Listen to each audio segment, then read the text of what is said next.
মাননীয় মুখ্যমন্ত্রীকে অসংখ্য ধন্যবাদ এবং কৃতজ্ঞতা জানাবো যে তিনি এইরকম ধরনের আমাদের বাঙালি সেরা উৎসব যে দুর্গা উৎসব উপলক্ষে প্রত্যেকটা ক্লাবকে যে 1,10,000 টাকা করে তিনি অনুদান দিচ্ছেন। কেন্দ্রের অনেক আর্থিক বঞ্চনা আছে, সেটা আমরা সবাই জানি, তার সত্ত্বেও দিচ্ছেন।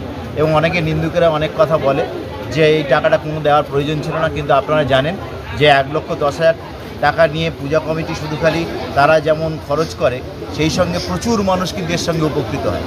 কারণ একটা মণ্ডপ তৈরি করতে গেলে যে মণ্ডপ সব শিল্পের সঙ্গে যেসব কর্মীরা শ্রমিকরা থাকে তারাও ইনকামটা পায়, সেই সঙ্গে আমার দেখা যাচ্ছে যিনি প্রতিমার থার্মোকলের সোলার কাজটা করছে তারাও ইনকামটা পায়, কেউ রং করছে তিনি পায়, কেউ মাটি জোগাড় করে দিচ্ছে তিনি পান।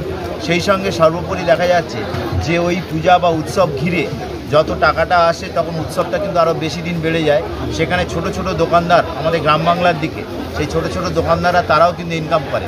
সারা রাজ্যে প্রায় দেখা যাচ্ছে 70,000 80,000 কোটি টাকার কিন্তু বিজনেস টার্নওভার হয়, যেটা প্রকৃতপক্ষে প্রকৃত গরিব মানুষরা, শ্রমিক শ্রেণীর মানুষরা কেউ সারা বছর ধরে বসে থাকে। ঢাকিরা তারা কবে দুর্গাপূজা আসবে ঢাক বাজাবে, মহিলা ঢাকি থেকে আরম্ভ করে অনেক ঢাকিরা তারা কিন্তু বসে থাকে। কেউ কেউ গ্রামের দিকে থাকে যে কলকাতার দুর্গা ঠাকুরগুলো বিসর্জন করতে হবে, ঠেলা গাড়ি নিয়ে যেতে হবে।